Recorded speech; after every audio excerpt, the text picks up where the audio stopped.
200만이나 되는 이스라엘 백성들을 하나님께서 질서 있게 모이고 이동하도록 하기 위해서 나팔을 준비하라고 오늘 본문에는 말씀하고 있습니다. 하나님께서 이스라엘 백성들에게, 모세에게 나팔을 준비하라. 이건 무슨 이야기냐면, 나팔을 통해서 백성들을 움직이라는 이야기는 무슨 말이냐면 이스라엘 백성들을 군사 훈련시키는 거하고 똑같이 시켰다는 겁니다. 광야는 하나님의 군대의 신병 훈련소와 같은 장소였어요. 뭐라고요? 광야는 그냥 우리가 보통 일반 사람들이 아니라 신병 훈련소. 우스갯소리 하나 하고 가겠습니다. 예전에 어떤 군인들에게 이야기했다고 합니다. 요즘은 신랑감 중에 2등 신랑감, 1등이 아니라 2등 신랑감이 군인이다 이렇게 이야기했대요. 그랬더니 기분이 좋아하더라 합니다. 그러면 1등은 누구냐 그랬더니 민간인이라 합니다. 3등은 외계인이고. 어쨌든 이렇게 하나님께서 광야에서 이스라엘 백성들 훈련시킬 때 하나님 백성들을 군대처럼 훈련을 시키기를 원하셨던 것 같아요. 노예, 그 전에 이스라엘 백성들은 광야에서 노예였습니다. 광야 오기 전에 애굽에서 노예였습니다. 노예는 뭔만 하면 되냐면, 노예는 주인이 시키는 일만 하면 노예입니다. 뭔 말 아시겠어요? 그래서 노예는 책임감도 필요 없고 질서도 필요 없어요. 노예의 가장 하루에 살면서 목표는 뭘까요? 노예의 목표는 뭘까요? 주인한테 걸려서 욕 안 먹는 게 노예의 목표입니다. 그 일을 마치냐 마치지 않냐, 이게 별로 중요하잖아요. 노예의 목표는 딱 한 가지입니다. 내가 오늘 주인한테 걸려서 욕 안 먹고 하루를 지나가는 게 노예의 목표입니다. 그래서 노예는 책임감도 없고 주인의식도 없고 질서도 없어요. 야단 맞지 않고 무사히 보내는 하루, 그게 인생의 목표입니다.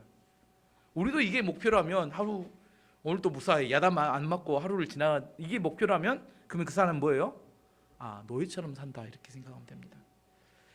하나님께서 애굽의 노예였던 이스라엘 백성들을 하나님의 군대로 변화시키기를 원하셨습니다. 그 변화시키는 장소가 어디였다고요? 광야에서 하나님의 군대로 변화시키기를 원하셨습니다. 계속 반복하는 내용입니다. 하나님께서 자기 백성들을 광야로 보내시는 세 가지 이유가 있다고 했습니다. 세 가지요. 첫 번째는 뭐예요?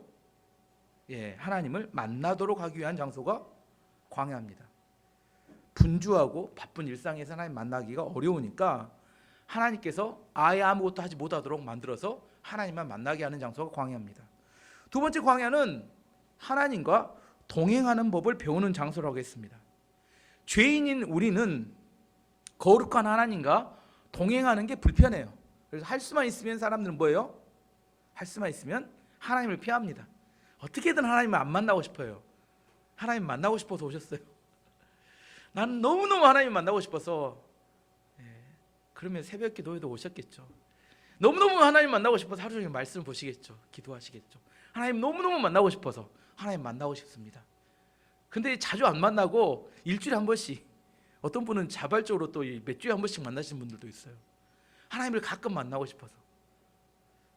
그래서 사람들은 죄인이기 때문에 하나님과 잘 안 만나려고 하니까 하나님께서 강제로 광야로 집어넣어서 어떻게 해요?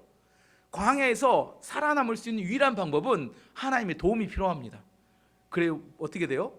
광야에 들어가면 어쩔 수 없이 하나님과 함께 지내다 보니까 하나님과 생활하는 게 좋은 거였네, 이걸 깨닫게 됩니다.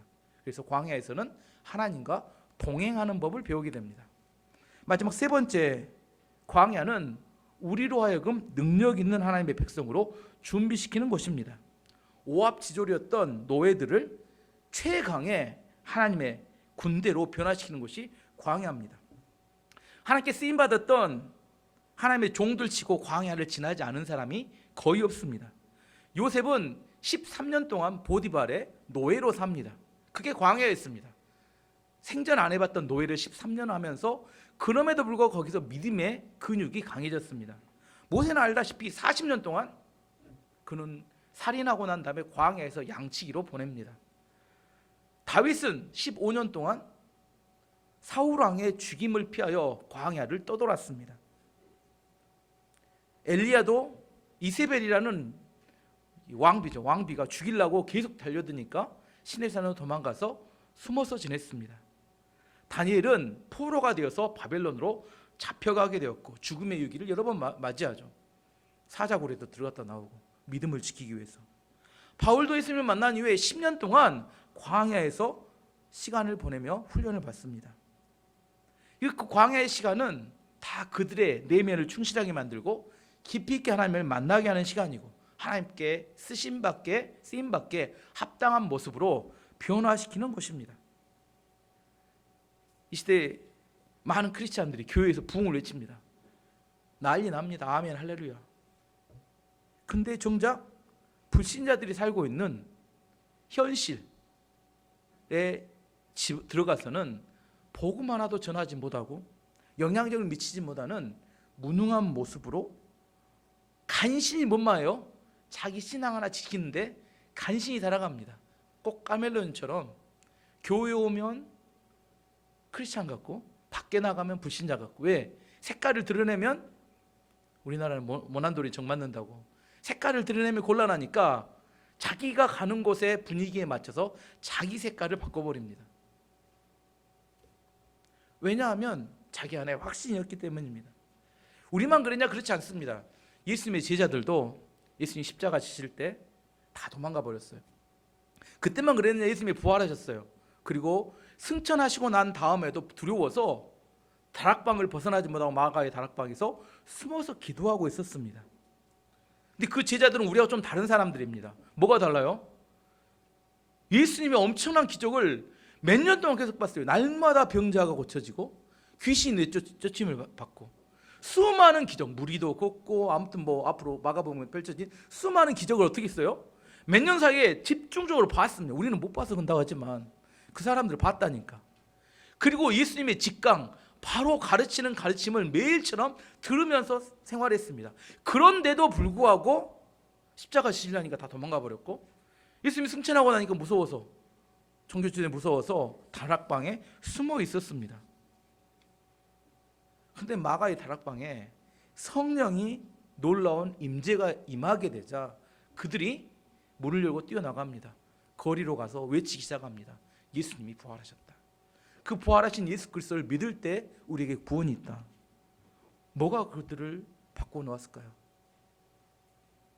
그날 하루 믿었던 사람이 3,000명이 예수님을 믿었습니다. 성령의 놀라운 임재가 그들을 바꿔놓았습니다. 우리가 현실의 삶을 살아가지만 현실의 삶 속에서 다가온 두려움은 우리 힘으로 이길 수 없습니다. 아무리 경험이 많아도, 아무리 지식이 많고 공부를 많이 해도 현실 속에 들어가면 두렵습니다. 과연 내 미래가 있을까? 경제적으로 망하지 않고 파산하지 않고 잘 살 수 있을까? 두려워요. 그걸 이겨낼 수 있는 방법은 성령의 기름 부음이 부어져야 합니다. 성령 기름 부음이 어려우니까 뭐라고 하냐면 하나님의 능력이 덧입혀져야 합니다. 열심히 한다고 두려움이 사라지는 게 아니에요. 어떻게 하면 두려움이 사라져요? 하나님과 동행하면서 하나님이 주시는 강한 확신이 마음속에 마음을 사로잡을 때만이 두려움을 이기고 믿음의 반응을 할 수 있습니다. 우리가 어떤 상황에서 정말 하나님이 원하시는 믿음의 반응을 할 수 있을 것인가? 아니면 불신자처럼 똑같이 두려워하고 염려하고 근심하며 살아갈 것인가? 그것은 우리 안에서 하나님에 대한 확신이 우리 마음을 사로잡느냐 아니냐에 따라서 달라집니다. 사람들 기도합니다. 안 믿어지니 뭐라고요? 주님 믿게 하여 주시옵소서. 근다고 믿음이 생기면 좋을 것 같은데 안 생겨요. 여러분 분명히 이야기합니다. 믿음은 그렇게 한다고 안 생겨요. 믿음은 믿어지는 거지 주시옵소서 한다고 생기면 얼마나, 그럼 저도 날마다 주시옵소서 하나 할 것 같은데 그렇게 해서 믿음이 안 생깁니다. 믿음이 어떻게 생겨요? 광야에서 하나님과 동행하다 보면 그분이 나와 함께 하실 때 주는, 하나님이 나를 보호하시고 인도하시고 공급하신다는 마음 깊은 곳에서 생겨나는 신뢰가 우리로 하여금 두려움을 이기게 만드는 것이지, 그렇지 않으면 두려움 이기기 어렵습니다. 왜 하나님께서 우리를 광야로 보내시는가? 하나님이 우리와 함께 하시면 그 어떤 어려움도, 광야와 같은 막막한 그 답답함도 누가 이기게 해주세요? 하나님의 공급하신가? 하나님께 우리 인도하실 때 얼마든지 이길 수 있다는 확신이 들 때 우리는 그 선택의 상황에서 두려움에 반응하지 않고 하나님 앞에 말씀의 약속을 붙들고 반응할 수 있습니다. 감정의 충만함, 가짜 확신. 여러분 미래를 절대로 하나님께 맡길 수 없습니다. 그런 걸로. 하나님께서 광야는 자기 백성을 하나님의 군대로 훈련시키는 장소였습니다. 그럼 어떻게 훈련시키냐? 오늘 본문에 세 가지. 오늘 본문에는 두 가지고 전에까지 해서 세 가지인데, 하나님이 자기 백성을 동행하시고 훈련시키는 방법은 세 가지인데, 첫 번째는 구름 기둥과 불 기둥으로. 지난 시간에 지난 9장에서 성막이 완성됐습니다. 성막이 완성됐을 때 거가 뭐가 임합니까? 뭐가 임했어요? 예, 임재의 구름. 예.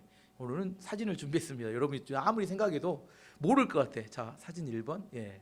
보이신가요? 이게 성막입니다. 이스라엘 백성들 여기 텐트 쳤죠. 보이시죠? 사방으로 텐트를 쳤는데 임재의 구름이 이렇게 임했을 거라고 생각합니다. 저 임재의 구름이 옆으로 쭉 퍼져가지고 이게 저는 잘 모르겠어요. 성경에 안 나왔지만 구름이 덮여서 사막에서 그늘이 되어줬다 이렇게 설명을 하시더라고요. 그래서 임재 구름이 있으면 그들을 안전하게 보호해주는 구름이었다는데 그것까지는 저도 잘 모르겠고, 하여튼 중요한 것은 임재의 구름이 성막 위에 머물렀다는 겁니다. 그 임재의 구름이 따라서 이동해야 될지 멈춰야 될지를 결정해 주었습니다. 민수기 9장 17절 말씀 보면 구름이 성막 위에 거쳐 올라가면 이스라엘 백성도 길을 떠났습니다. 그러다가 구름이 멈추면 이스라엘 백성도 곳에 진을 쳤습니다. 이것은 실제로 놀라운 경험입니다. 여러분도 하나님의 인도하심을, 구름을 따라서 인도함을 받는다면 얼마나 주님 가야 됩니까? 말아야 합니까? 주여 부동산을 사야 될까요? 말아야 될까요? 주식을 사야 됩니까? 지금 팔아야 됩니까? 알려주면 좋겠죠. 임재의 구름이 우리를 인도해 갈 때 그걸 따라갈 수 있다면, 원래 광야란 어떤 곳이냐면 사막은 길이 없는 곳이에요. 우리는 길이 나 있다고 생각하는데 사막은 길이 없어요. 다 모래입니다. 어디로 가야 될지, 언제 가야 될지 잘 모릅니다. 근데 그 임재의 구름은 어디로 가야 될지, 언제 가야 될지를 정확히 알려주었습니다. 이것을 40년 동안 그들은 경험했습니다. 광야에서의 길은 뭐였어요? 구름이 바로 광야의 길이었습니다. 어디로 가야 될지 몰라요. 길이 없습니다. 하지만 그 길은 임재의 구름이 그들을 인도하는 길이었다는 겁니다. 그러면 신약에 있을 때 신약 백성, 우리들, 구약 말고 이스라엘 백성 말고 예수님을 믿는 우리들에게 있어서 길은 뭐예요? 예수님이 우리의 길 되십니다. 요한복음 14장 6절이 분명히 이야기합니다. 예수께서 이르시되 내가 곧 길이요 진리요 생명이니 나로 말미암지 않고는 아버지께로 올 자가 없느니라. 구약에 있었던 구름 기둥과 불 기둥은 신약의 우리에게 있어서는 예수 그리스도를 의미합니다. 광야에서 이스라엘 백성들이 구름 기둥을 따라갔다면 우리는 누구를 따라가야 돼요? 예수님을 따라가면 방황하지 않고 길을 잃지 않습니다. 우리가 살아가는 세상은 광야에 같습니다. 여러분이 지금 가고 있는 길이 맞는 길인가 아닌가 항상 헷갈립니다. 오늘 또 여러 가지 선택을 해야 되는데 그 선택의 상황에서 맞는 선택인지 아닌지 항상 헷갈려요. 그럴 때 어떻게 해야 돼요? 예수님을 따라가는 것이 가장 정확한 답이 될 수 있습니다. 이건 지난주 설교에 나왔기 때문에 나머지는 지난주 설교를 다시 한번 들어보시면 좋겠고, 오늘 두 번째는 뭐냐면 나팔소리입니다. 하나님께서 모세에게 한 가지 더 준비하라고 하신 게 있었는데, 오늘 본문 1절 2절 말씀 보면 여호와께서 모세에게 말씀하셨습니다. 은을 두드려 나팔 2개를 만들어라. 그 나팔은 백성을 불러 모을 때와 진을 떠날 때 쓸 것이다. 하나님께서 뭘로 나팔을 만들어야겠어요? 재료가 뭐예요? 은나팔을 만들어야겠습니다. 제가 예전에 2007년에 세순교회 청년들 50명을 데리고 요르단에 단기 선교를 갔어요. 그 다음에 한 3일 내서 이스라엘 성지순례 갔는데 거기 갔더니 가게에서 뭘 팔았냐면 양각 나팔을 팔더라고요. 양각이 양의 뿔로 만든 한 이 정도 된, 좀 비싸게 주고 샀는데 그걸 사가지고 왜 했냐면 교회에 특별한 행사가 있을 때 이 나팔을 불어가지고 예배 시작을 알리는 그 나팔 소리를 불라고, 어떤 예전에 어떤 목사님이 이렇게 큰 나팔을 갖고 집회하는 걸 봤었거든요. 사갖고 왔어요. 한 1년 있다 제가 개척을 나왔는데 한 번도 못 썼습니다. 그때 갖고 나올 건데 지금 그런 생각이 좀 아쉽더라고. 그때 갖고 나왔으면 지금 쓸 수 있을 것 같은데. 어쨌든 이 정도 되는 양각 나팔, 그래서 양각 나팔을 제가 사진으로 또 준비했습니다. 예, 보이시죠? 저렇게 부는, 저 양뿔로 만든 양각 나팔입니다. 그런데 됐습니다. 그런데 양각 나팔이 아니라 양의 뿔로 만든 나팔이 아니라 오늘 성경에는 뭘로 만들어야겠어요? 재료를 은나팔로 나팔 2개를 만들라. 다음 그림도 준비했습니다. 저게 은으로 만든 나팔을 2명이 중요합니다. 2명이 불게 되는 나팔인데 오늘 본문에는 4가지 상황에서 나팔을 불라고 이야기합니다. 첫 번째는 백성들이 모일 때 나팔로 신호를 보내라고 합니다. 3절 4절 말씀 보면 2 나팔을 한꺼번에 불면 백성을 회막 입구 내 앞에 모이게 하고 나팔을 하나만 불면 지도자들이 내 앞에 모이게 하여라. 나팔이 2개가 있어요. 근데 2개를 한꺼번에 불면 누가 모여요? 백성 전체가 모이고 2개 중에 은나팔 하나만 불면 누가 모여요? 지도자인데 개역 개정판에는 1000부장 이상의 지도자라고 표시됩니다. 1000부장 이상의 지도자들은 하나를 불면, 그래서 사람들이 있으면서 이 나팔 소리가 1개가 분가 2개가 분가를 구분해서 누가 모일지를 결정했습니다.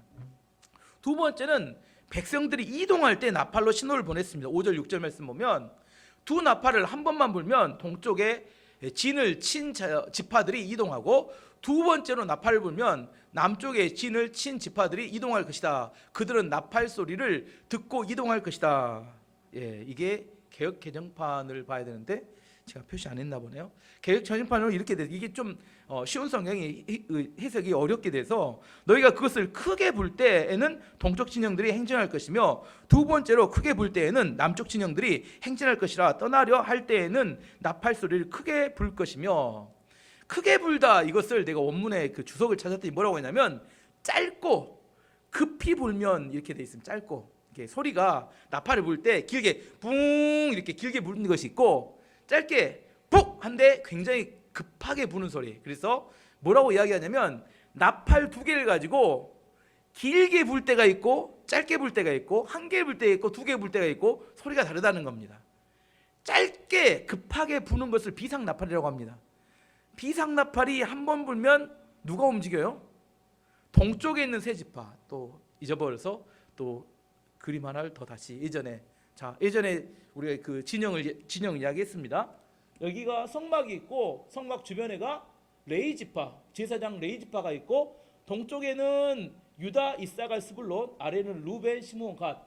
이제 그 서쪽에는 에브라임, 므낫세, 베냐민, 북쪽에는 단, 아셀, 납달리. 이렇게 성막을 중심으로 세 지파씩 동서남북에 배치됐는데 가장 동쪽에 있는 지파가 1번입니다. 그게 1등이에요. 2등은 남쪽, 3등은 서쪽, 북쪽은 4등. 이 순서가 중요합니다. 이동할 때 동쪽 지파가 먼저 빠져나가야 돼요. 그 다음에 남쪽이 따라가야 합니다. 맨 가운데가 성막이 따라가고 그 다음에 서쪽이 가고 마지막 북쪽이 갑니다. 그때 실타래 감기듯이 풀리듯이 이거 설명했는데 어쨌든 중요한 것은 동쪽이 먼저 움직일 때 비상나팔을 짧고 굵게 짧고 세게 불면 동쪽이 먼저 움직였습니다. 그 다음에 2번 불면 남쪽이 움직였습니다. 이게 지금 뭐라고요? 나팔 소리를 듣고 이스라엘 백성들이 일사불란하게 움직이도록 한 것이 나팔이었다는 겁니다. 그럼 나팔은 누가 불었을까? 오늘 성경에 나오는데 8절 말씀 보면 나팔을 부는 사람이 나옵니다. 나팔은 제사장인 아론의 아들들에게 불게 하여라.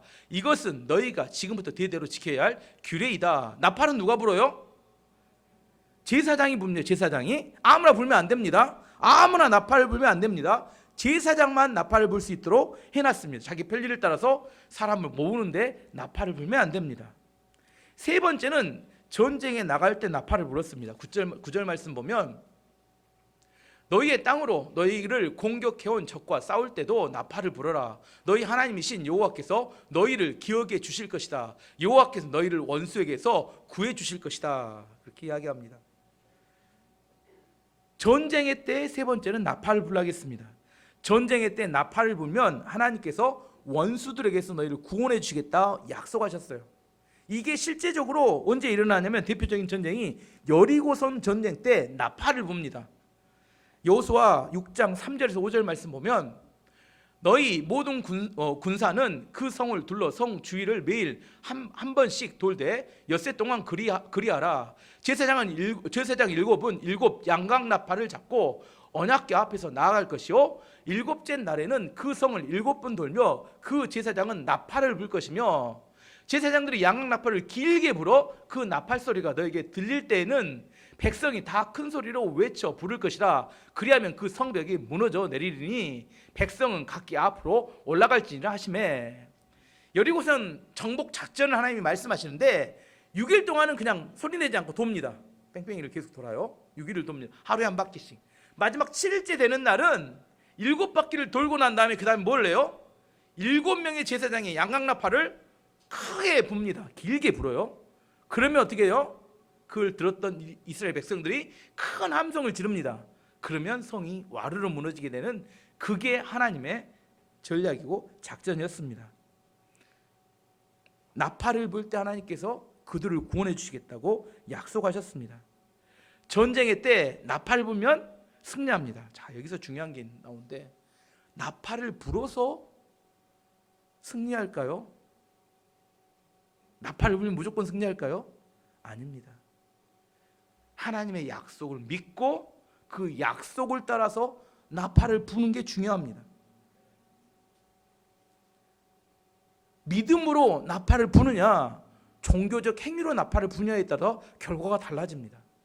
나팔을 부는 행위가 중요한 게 아니라 하나님이 나팔을 불면 승리하게 해주실 거라고 약속하셨어라는 약속을 믿고 나팔을 부는 게 중요해요. 이게 대표적으로 뭘 알 수 있냐면 엘리의 두 아들들이 블레셋과의 전쟁 중에 뭘 갖고 나가요?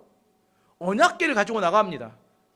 언약궤를 가지고 나가면 하나님 임재를 상징하기 때문에 이길 거라고 생각했는데 전쟁이 치고 언약궤를 빼앗겨 버려요. 왜 언약궤를 빼앗겨 버렸어요? 그들은 믿음으로 갖고 나간 게 아니라 부적처럼 그거 갖고 나가면 이겨 이렇게 생각하고 갖고 나갔기 때문입니다. 나팔을 부는 게 중요한 게 아니라 믿음으로 나팔을 부는 게 중요합니다. 하나님의 약속에 기초하여서 하나님께서 나팔을 불면 승리하게 해주겠다는 그 약속의 말씀을 믿고 나팔을 부는 게 중요합니다. 그러면 이 이스라엘 백성들에게 나팔을 부는 것과 같이 신약 백성인 우리들에게 하나님이 동일한 약속을 주는 그 약속이 뭘까요? 그 약속이 로마서 10장 13절 말씀입니다. 누구든지 주의 이름을 부르는 자는 구원을 받으리라. 과연 주님하고 예수님하고 이름을 부르면 구원을 받을까요? 동일하게 적용해 보겠습니다. 무의미하게 주님 한다고 해서 구원하시지 않습니다. 우리가 예수 그리스도를 주님으로 부를 때 그분이 우리를 구원하신다는 믿음을 가지고 주님을 불러야 그때 우리에게 구원이 임하는 겁니다. 그때 하나님께서 우리의 대적을 물리쳐 주시는 겁니다. 그들은 전쟁에 나갈 때 나팔을 불라고 하나님이 약속하셨습니다. 믿음으로 나팔을 불면 승리하게 될 겁니다. 믿음이 없는 사람은 어떻게 할까요? 꼭 이런 사람이 있어요. 나팔 분다고 승리하겠어. 꼭 나팔을 안 불러. 기도하면 하나님 응답해 준다. 기도한다고 응답해 주겠어. 기도 안 합니다. 우리에게 주신 하나님의 약속을 우리의 삶에서 사용할 줄 알아야 돼요. 사용하지 않으면 아무런 무의미한 이야기입니다. 네 번째로 하나님께서 특별한 제사를 지낼 때 나팔을 부르라고 하셨습니다. 오늘 10절 말씀 보면 기쁜 날에도 나팔을 불어라. 절기 때와 매달 초 하루에도 나팔을 불어라. 너희의 태워드리는 제물인 번제물과 화목제 제물 위에서 나팔을 불어라. 그러면 너희 하나님께서 너희를 기억해 주실 것이다. 나는 너희 하나님 여호와 하나님이다. 절기나 초 하루에 제사를 지낼 때 제사 드리는 예물이 앞에 놓여 있습니다. 예물을 불태워서 드리기 전에 무엇부터 하라고요? 나팔을 불어래요. 나팔을. 왜 나팔을 불어요? 나팔을 불면 하나님께서 그 제물에 대해서 응답하시고 기억하시며 응답하시며 하나님께서 기도에 응답해 주신다고 이야기하시는 겁니다. 짐승을 드리기 전에 나팔을 불어라. 이게 무슨 의미일까요? 이 나팔은 제 생각에는 찬양과 같은 역할을 하는 겁니다. 하나님의 임재를 구하는 그런 찬양과 같은 역할을 하는 겁니다. 시편 150편 3절이 이렇게 말합니다. 나팔 소리로 찬양하며 비파와 수금으로 찬양할지어다. 나팔은 예배 전에, 말씀을 듣기 전에 하나님의 임재를 부르는 나팔 소리와 똑같습니다. 우리가 이스라엘 백성들이 나팔을 불고 제사를 드리면 하나님께서 응답하시고 그들의 기도를 들으셨다고 한 것처럼, 우리가 말씀 듣기 전에 우리가 찬양하고 하나님을 높여드리는 것, 이게 매우 중요한, 예배의 중요한 시간이라는 겁니다. 그러면 우리가 찬양을 드릴 때 어떻게 드려야 될까요? 어떻게 찬양을 드려야 돼요? 나팔 불듯이 찬양을 드려야 합니다. 대충 부실 거예요? 아니면 있는 힘껏 부실 겁니까? 쭉 찾아갖고 날 잡수시오. 뭐 받으시면 좋고 아니면 어쩔 수 없고, 이런 자세 하나님이 기뻐하지 않으십니다. 나팔을 불듯이 하나님의 임재를 부르며 하나님의 존재를 인정하며 하나님 앞에 최선을 다해서 하나님께 존경과 경의를 표하며 하나님께 나아가는 것이 하나님의 임재를 부르며 우리의 예배와 우리의 기도가 응답되는 길입니다. 이제 이 나팔에 대한 네 가지 이야기를 해봤는데, 이제 나팔에 대한 좀 더 깊은 이야기를 정리해 보면, 하나님께서 이스라엘 백성들 인도해 가실 때 구름 기둥과 불 기둥으로 인도하시잖아요. 그거면 충분하지 않습니까? 이렇게 이야기한 분들도 있어요. 굳이 또 나팔까지 불어가면서 인도하셔야 됩니까? 이렇게 생각할 수 있습니다. 자, 이런 두 가지 교회가 있을 수 있습니다. 구름 기둥과 불 기둥에 하나님의 인도하심은 중요하게 생각해요. 하지만 제사장, 지도자들이 부는 나팔 소리는 중요하지 않다고 생각하는 교회가 있습니다. 두 번째, 구름 기둥과 불 기둥에 하나님의 영적인 인도하심에 대해서는 무시해요. 뭐만 중요해요? 지도자들이 부는 나팔 소리만 중요하다고 생각하는 교회가 있을 수 있습니다. 우리의 삶에서 광야의 삶을 살아갈 때 가장 중요한 것은 구름 기둥과 불 기둥입니다. 하나님의 인도하심이 가장 소중합니다. 하지만 모임과 이동과 전쟁과 예배를 위해서 구체적인 제사장, 지도자들의 나팔 소리를 따라서 움직일 수 있도록 하는 그 지도자의 인도함도 또한 중요하다는 사실을 알아야 한다는 겁니다. 어떤 사람이 이렇게 하면 나는 직통파야, 우리 교회 목사님과 상관없어, 나는 하나님의 음성을 듣고 내가 직접 움직여. 문제가 많은 신앙입니다. 하나님께 공동체를 그렇게 움직이지 않으십니다. 직통파 하나님 좋아하시지 않으세요. 어떻게 해야 돼요? 하나님의 구름이 떠 움직이는 거, 영적인 인도하심이 있지만 실제 구체적으로 교회의 지도자들의 지도를 따라서 구체적으로 사역하고 움직이는 것은 또한 중요하다는 사실을 알아야 한다는 겁니다. 지도자들의 인도하심을 따라 순종하는 게 필요합니다. 세 번째는 전문가의 도움이 필요합니다. 오늘 본문 아까 읽었던 29절부터는 모세의 처남이었던 호밥에 대한 이야기가 나오는, 호밥의 도움을 청하는 이야기가 나옵니다. 29절 말씀 보면 호밥은 미디안 사람 루엘의 아들입니다. 이드로라고도 하는 루엘은 모세의 장인입니다. 모세가 처남인 호밥에게 말했습니다. 우리는 하나님께서 우리에게 주시기로 약속한 땅으로 갑니다. 우리와 함께 갑시다. 처남을 잘 대접하겠습니다. 여호와께서 이스라엘에게 좋은 곳으로 약속하셨습니다. 호밥이 누구예요? 호밥이 누구예요?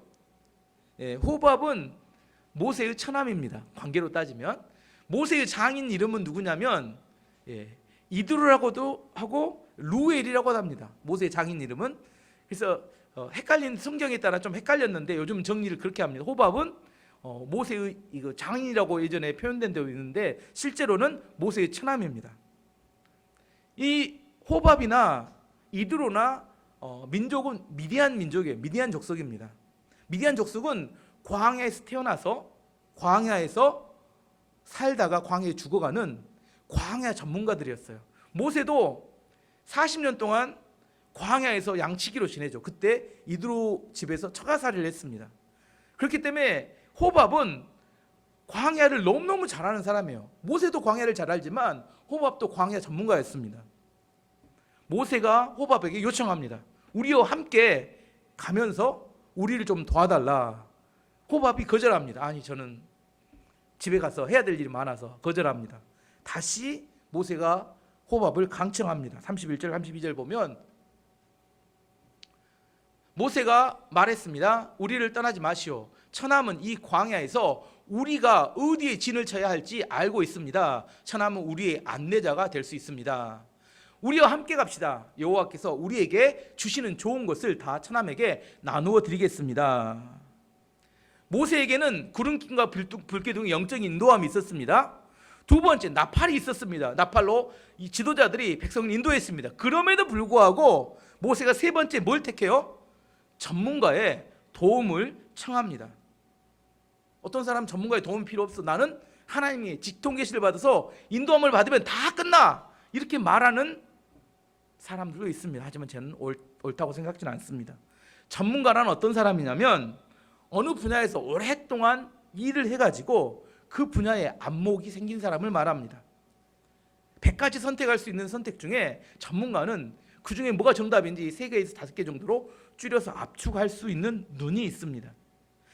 하나님만이 정확한 걸 맞출 수 있지만 전문가도 어느 정도 범주는 맞출 수 있습니다.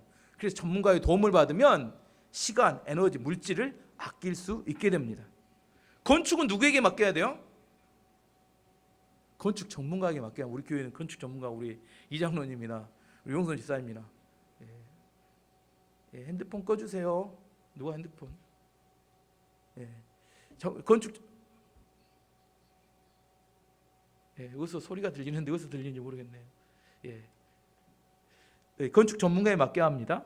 질병은 누구한테 맡겨야 돼요? 의사한테 맡겨야죠. 영적인 문제가 생겼어요. 그럼 누구한테 맡겨야 돼요? 목사한테 맡겨야 합니다. 본인이 전문가가 아닌데 꼭 전문가처럼 활동하면 곤란합니다. 하나 이야기를 하면 우리나라는 이렇게 군사 독재 정부가 있었죠. 뭐 박정희 정부도 있었고 전두환 정부도 있었고. 독재 정부 들어서면 이렇게 많은 사람이 고통을 당합니다. 어려움이 생겨요. 하지만 좋은 점도 한 가지는 있었다고 합니다. 뭐 여러 가지 있었겠지만 군사 정부가 들어서면 그 사람들은 무엇밖에 몰라요? 군대밖에 몰라요. 전혀 이렇게 정치, 경제, 사회, 문화 그런 걸 잘 모릅니다. 또 쿠데타로 정권을 잡았기 때문에 그들에게 있어서는 정당성이 떨어져요. 그래서 그들이 정권을 잡고 난 다음에 장관들 있잖아요. 경제, 정치, 뭐 교육, 사회 그 장관을 세울 때는 누굴 세우냐면 그 분야의 최고 전문가를 세웠다고 합니다. 왜냐하면 그래야 백성들이 국민들이 인정을 해주니까 자기들이 정당성이 없으니까. 그래서 실제로 돌아갈 때는 생각보다는 좀 이렇게 전문적인 요소로 각 분야가 잘 돌아갔대요. 근데 문제는 선거를 통해 선출된 정당성이 있어요. 선거를 통해서 됐어요. 근데 문제는 뭐냐면 그분들이 장관을 임명할 때 누구를 임명하냐면 전문가를 임명하는 게 아니라 다 국회의원 출신의 정치인들, 코드 인사를 한다는 거예요. 정치적인 이상은 다 틀지 모르지만 그 이상 따라 뭘 결정을 하는 사람들 집어넣으니까 현실을 몰라요. 한 번도 그 분야에서 현실적으로 살아보지 않았어요. 그러면서 이상만 가지고 결정하게 되니까 항상 헛발질입니다. 대부분 잘못해요. 시행착오, 시행착오, 시행착오. 왜냐하면 전문가가 아니니까. 이게 참 문제다 그런 생각을 합니다.